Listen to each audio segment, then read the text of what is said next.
এই যে দেখেন এই মুরগির বাচ্চাটারও এই যে পায়ের নিচে পেদার আছে। এখানে এই যে সাদাটা দেখতেছেন এটা মূলত কিন্তু হচ্ছে দেশি মুরগির বাচ্চা। এখানে ব্রাহ্মা আর হচ্ছে দেশি মুরগির বাচ্চা মিক্স আছে। মুরগির বাচ্চাটা অনেক সুন্দর। আমার দেখা মতো সবচেয়ে কিউট মুরগির বাচ্চা হচ্ছে এটা। দেশি মুরগির বাচ্চা আর ব্রাহ্মা মুরগির বাচ্চা দেখতে একটা অনেকটাই একই রকম। কি সুন্দর সুন্দর দেশি মুরগির বাচ্চা। আসসালামু আলাইকুম রহমতুল্লাহ। এখানে যে এই মুরগির বাচ্চাগুলো দেখতেছেন এই বাচ্চাগুলোর মধ্যে কিছু বাচ্চা হচ্ছে দেশি মুরগির বাচ্চা। দেখেন মাশাআল্লাহ, লক্ষ্য করেন দেখতে পারবেন যে এই যে পায়ের নিচে পেদার, এই পায়ের নিচে যতগুলো মুরগির পেদার আছে সবগুলো হচ্ছে মূলত এই লাইট ব্রাহ্মার বাচ্চা। এখানে আর লালচে যে মুরগির বাচ্চাগুলো দেখতেছেন এই যে মুরগির বাচ্চাটা, এই মুরগির বাচ্চাটা হচ্ছে এগুলো হচ্ছে দেশি মুরগির বাচ্চা। আর দেশি মুরগির একটা সেট করার চিন্তা ভাবনা আছে ইনশাল্লাহ, কারণ দেশি মুরগির বাচ্চা দেশি মুরগির মাংস খুব সুস্বাদু। আর ওই পাশে যে টেরিটা দেখতেছেন এখানে যতগুলো বাচ্চা দেখতেছেন এগুলো হচ্ছে সবগুলো অরিজিনাল টাইগার, ক্লাসিক টাইগারের মুরগির বাচ্চা, ক্লাসিক টাইগার মুরগির বাচ্চা। এই যে দেখছেন মাশাআল্লাহ অনেক সুন্দর ক্লাসিক টাইগার মুরগির বাচ্চা। আর এই বাচ্চাগুলা এগুলো কিন্তু একসাথে আমাদের ঘরের যে ইনকিউবেটার, এই ইনকিউবেটারে ফুটে বের হয়েছে। মাশাআল্লাহ যদি দেখেন লক্ষ্য করেন এই ক্লাসিক টাইগার মুরগি আর সাধারণ মুরগির বাচ্চার মধ্যে তফাৎটা দেখেন। টাইগার মুরগির বাচ্চাটা দেখতে কতটুকু বড়, আর হচ্ছে এই যে বাচ্চাটা দেখতেছেন আমার হাতের নিচে এই বাচ্চাটা হচ্ছে দেশি মুরগির বাচ্চা।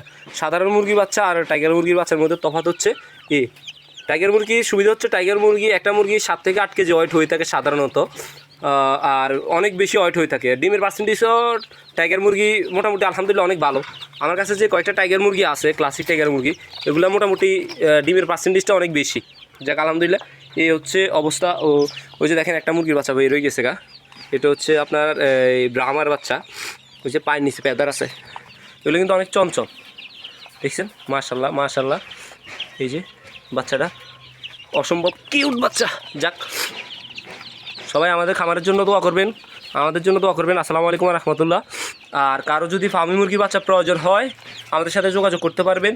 আর টাইগার মুরগির বাচ্চা প্রয়োজন হলেও আমাদের সাথে যোগাযোগ করতে পারবেন। একদম পাইকারি রেটে স্বল্প মূল্যেই ফার্মি মুরগির বাচ্চা আর হচ্ছে টাইগার মুরগির বাচ্চা দিতে পারবো ইনশাল্লাহ। আর ডিম প্রয়োজন হলেও ডিম দেওয়া যাবে ইনশাল্লাহ। আসসালামু আলাইকুম রহমতুল্লাহ। কি সুন্দর সুন্দর দেশি মুরগির বাচ্চা। আর কিছু বাচ্চা রয়েছে লাইট ব্রাহ্মা মুরগির বাচ্চা। মাশাআল্লাহ দেশি মুরগির বাচ্চা আর ব্রাহ্মা মুরগির বাচ্চা দেখতে একটা অনেকটাই একই রকম, কিন্তু ব্রাহ্মা মুরগির বাচ্চার পায়ে দেখেন, এই যে দেখেন পায়ের মধ্যেও এগুলার পেদার।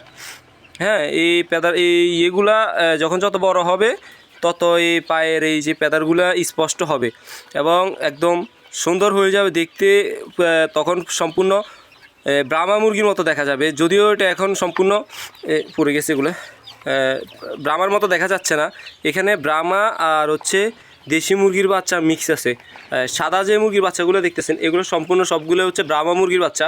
আর এখানে এই যে সাদাটা দেখতেছেন এটা মূলত কিন্তু হচ্ছে দেশি মুরগির বাচ্চা। মাশাআল্লাহ এই মুরগির বাচ্চাটা অনেক সুন্দর। আমার দেখা মতো সবচেয়ে কিউট মুরগির বাচ্চা হচ্ছে এটা। মাশাআল্লাহ এটা অনেক সুন্দর মুরগির বাচ্চা। আর এখানে আর অন্য যে সাদাগুলো দেখতেছেন এগুলো কিন্তু সম্পূর্ণ সবগুলো ব্রাহ্মা মুরগির বাচ্চা। এই যে দেখেন এই মুরগির বাচ্চাটারও এই যে পায়ের নিচে পেদার আছে।